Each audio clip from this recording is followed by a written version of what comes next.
Okay, so welcome back once again. We have guests now from Mauritius, and welcome Binda Rangaswamy ma'am. Sorry for pronunciation. So, welcome, ma'am, on this platform, Obesity International Family, and we are very happy to welcome you. So, today is a magical date, 22 to 2022, and on this magical date, we are organizing world record event, and we are making world record. It's a great, exciting thing for us. So welcome once again, and ma'am, uh, we would like to know about yourself first. So we will start from the start. So how you choose your career and how what motivates you to choose this career? Yes. Thank you so much for inviting me. It's an honor for me to be here with all those educators, and thank you for this initiative. Yeah. And how I became a teacher. So let's say by chance, if you want, because I started my career as a reception teacher years back. And then after 2 years, I went into the journalism. So I was a proofreader, and I also did some freelance journalism writing, and I wrote on social issues. I love my job as a proofreader because we had the opportunity to correct and read also articles, English and French, and I love reading. That was so beautiful. I love words. I love reading. So for many years, I was in journalism, working in newspapers. And then, let's say some years back also, I started doing theology, 3-year theology. And then I got the opportunity when I was doing theology in church to work with children. So, and I really loved working with children. I forgot about myself when I'm with children. And I think this is something that in life you discover things. The more you grow, you discover, sometimes it's a surprise that, oh, I didn't know that I could teach, and I really enjoy it. So, and then let's say some 15 years back, I worked also as an assistant teacher with, let's say, I was a class assistant at the British Council, and I had the teachers and I saw how they work, and I really loved it, the way they work with the children. And so the way they deliver the lesson and the response of the students. So that really, I think maybe was the, how is it, made me decide to be a teacher. So afterwards, I got an opportunity to work in a new school that was just open. And so when I came into that school, I really loved it. I love working with the small children, and I was a assistant teacher. So I've learned through being an assistant, seeing how the teachers worked, and I really loved what I was doing, to be with the students and to learn many things. As I said, when you are with students, I feel I forget everything. Now, let's say the past 2 years, I've been an English teacher. Let's say English as a second language teacher, and I work with students like in primary school, the year 2s, year 3, and year 4s. But I also give private tuition to students at secondary level in English and French. And I love that because I love my tuition is one-to-one online. and I really love it. I forget it's let's say the whole week I give tuition and I love it. After school, I do that and I really love it. Okay, so.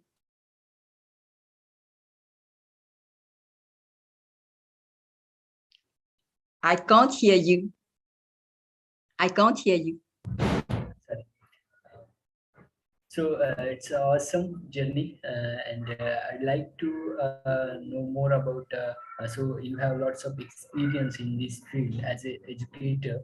So how you enjoy this years, lots of years in this field, and how you contribute in this field? Oh, you mean what? How do I contribute in this field? Yeah. Let's say, you know, the fact that I am a writer. I've been writing since the last 30 years, and I love writing. I love writing short stories, poetry, and I also love telling stories. And so when I teach, I like to innovate and to create.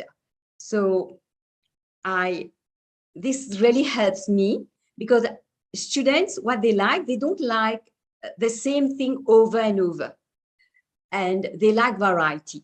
So, and also what I've learned is that working with students, teaching English as a second language, it's not easy because the student that you get, it's their second language, it's not their first language. So putting yourself in their shoes really is helpful because then you understand that it's not easy.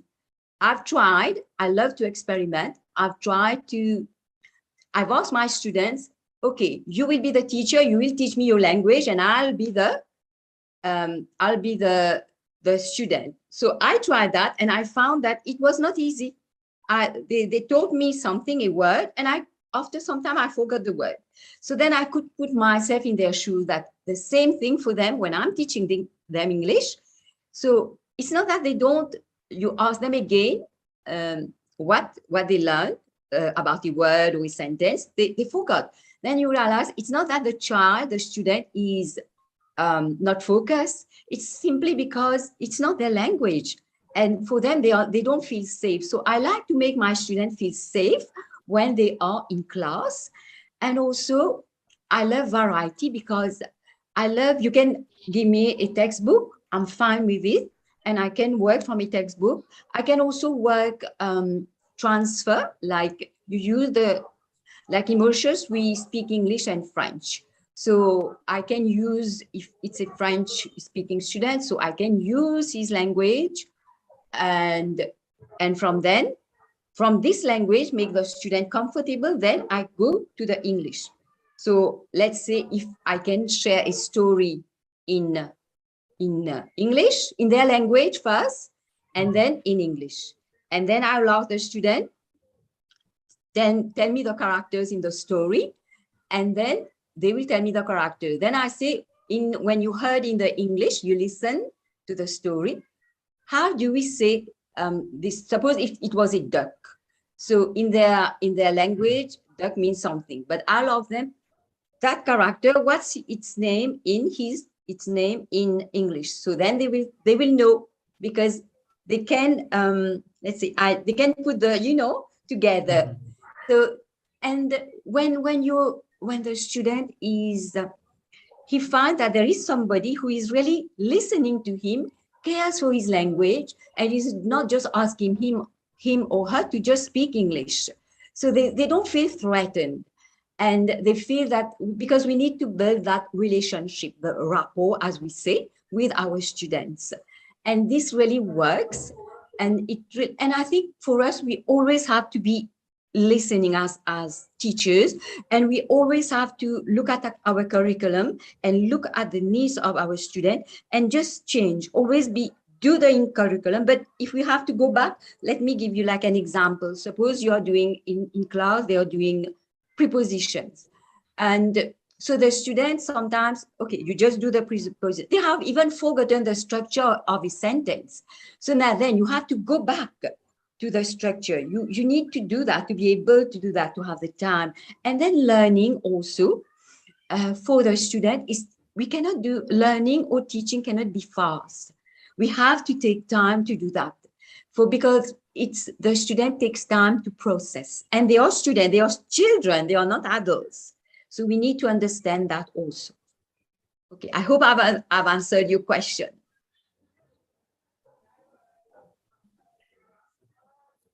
So, ma'am, I would like to ask one more question. So, related to education sector. So, as an educator, so first of all, I ask everyone this question because I want to summarize this question very well. So, what are the qualities are important for an educator or teacher? Yeah, I think for me, the first one is to be teachable. So we have to be teachable. We have always to say, not to say, okay, I am the teacher, so I am the boss. No, we can't do that. So we have to adapt to changes. We have to, because just like me, let me take an example. Technology was something foreign to me. I just knew the basics. But with COVID, you had to learn to work with technology like Zoom, with things like platform Zoom, Google Meet. So just I had to learn, but now I am enjoying it. I feel very young, but I'm not young. And I feel that, and also you learn something, we need to be very attentive listener. We just need to, not to be selective listener, we just need to be an attentive listener. We need to listen to the student. We need to also be, the qualities we need. We need to be adaptable, as I said, with changes, because we are living in the 21st century. So even when my time, it's traditional, it's old fashioned, but I have to learn to adapt to the changes. Yes, yeah, I think this is very important. And also as a teacher, and you need to have time for yourself. You need to know who you are, to be happy as a human being. And then you know that I have chosen teaching because I love it. This is my profession. This is what I love to do. Then whenever you have to do the sacrifices, it's not a burden. You can do it. Even if you have to sleep for 3 hours and the rest of the time you're thinking, you're planning, it's important. And I think as a teacher, there are many things that a teacher, according to me, a teacher is very poor in materially, very rich in the heart, very rich in the mind, but they can't equate education, teaching with money, because it doesn't work. Of course, you need to be paid. Even if you give tuition, you have to work for a salary because we need to live. But it's not more than that. You just need your basics, but you can't be successful. A successful educator doesn't mean like you can't make education a business. And for me, this is very important. Yes, that's right. Ma'am, these qualities are very much important for any educator. While working in education sector, uh, uh, while seeing this current scenario of COVID-19, how much this impact on education sector, or how it will change, or how it will in the form, how it will change in future, or upcoming in 1 to 3 years? Okay, even it's already changing, because let's take an example in my own country, because we are just the students, they know their textbooks, and it's always face-to-face classroom, the traditional way. That was the way. But now with COVID, the students now they have learned to face a screen and see their teacher, and even they have teachers. We have learned to use WhatsApp to send questions, homework. So I think it's evolving. Education will evolve, and now, like we can say in our country, if there is something on, there can't be school. So then the government, the Ministry of Education will say to the student, to the teachers, you can do it online. So it's normal. We adapt to this kind of life. And I think with in future also, there would be both. There would be online teaching and also face-to-face, because we need both. We are let's say, we need to socialize. We are human beings. So we can't just be a screen, because we have emotions. This is how we are made. So we need, especially students, they need that contact.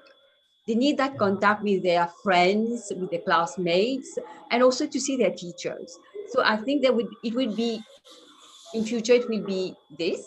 And I think also we need to develop more technology. We need to learn more, because in my country also, we are not like, if I compare it to other countries, they are more like technology. The students, they know how to to do like maybe PowerPoints.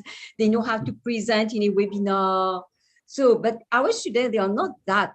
They have not reached that stage. But I think in the future, I see that in 5 years, I will see our immersion students also doing that.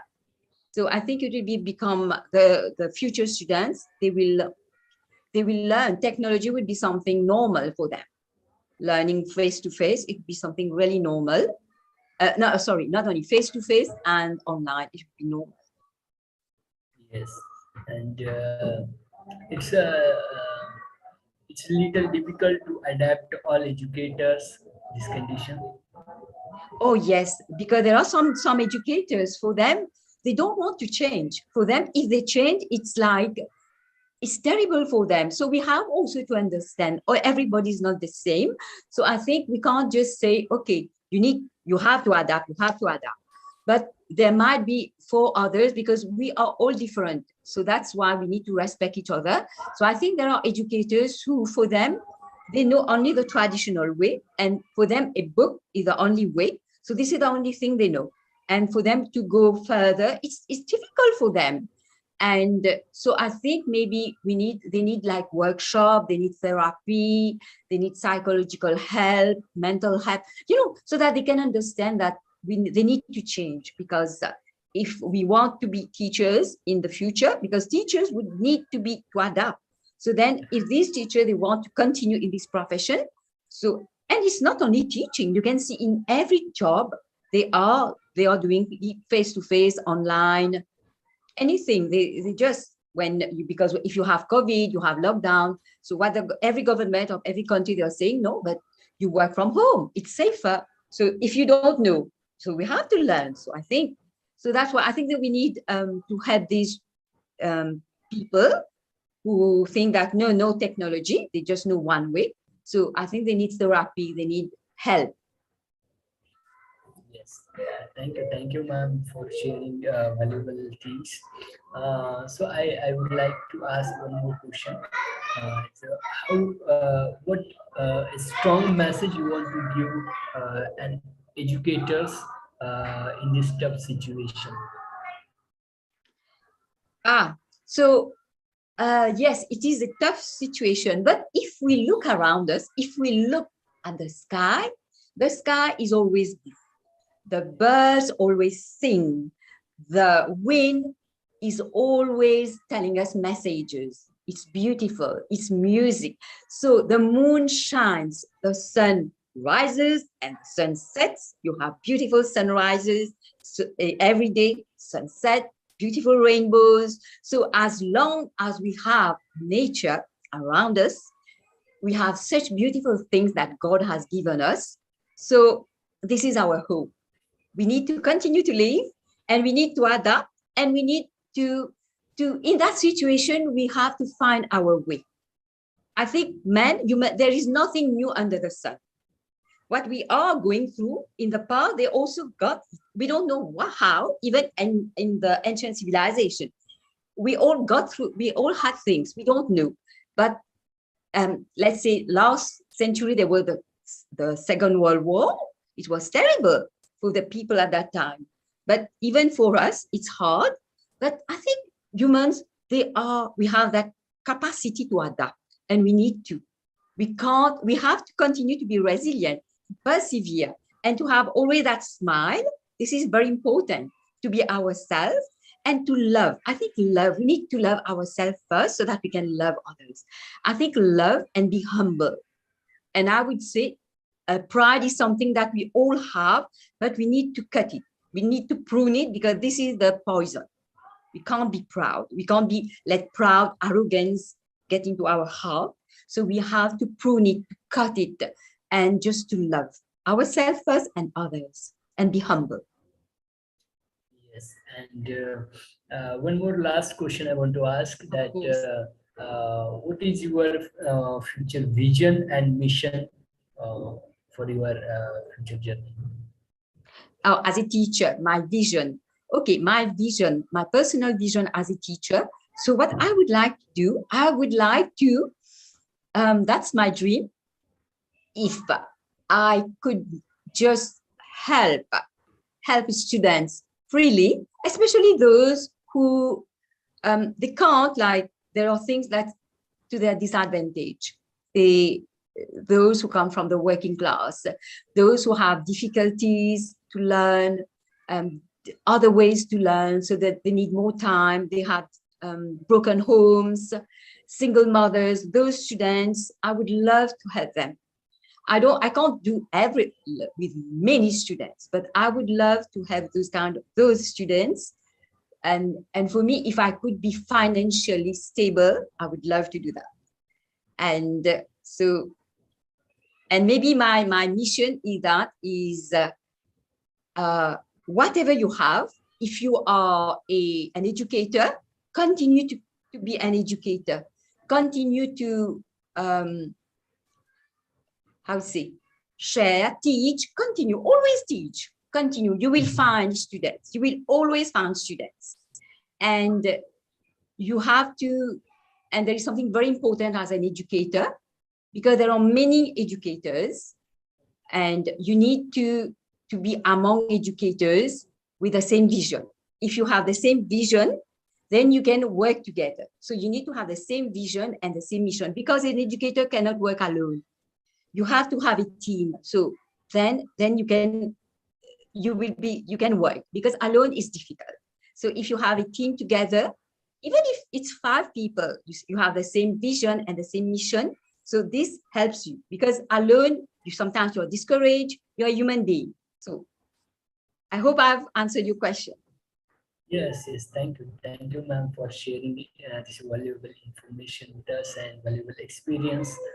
So thank you once again for accepting our invitation. And I'm very happy, honored to be here. Thank you so much, sir.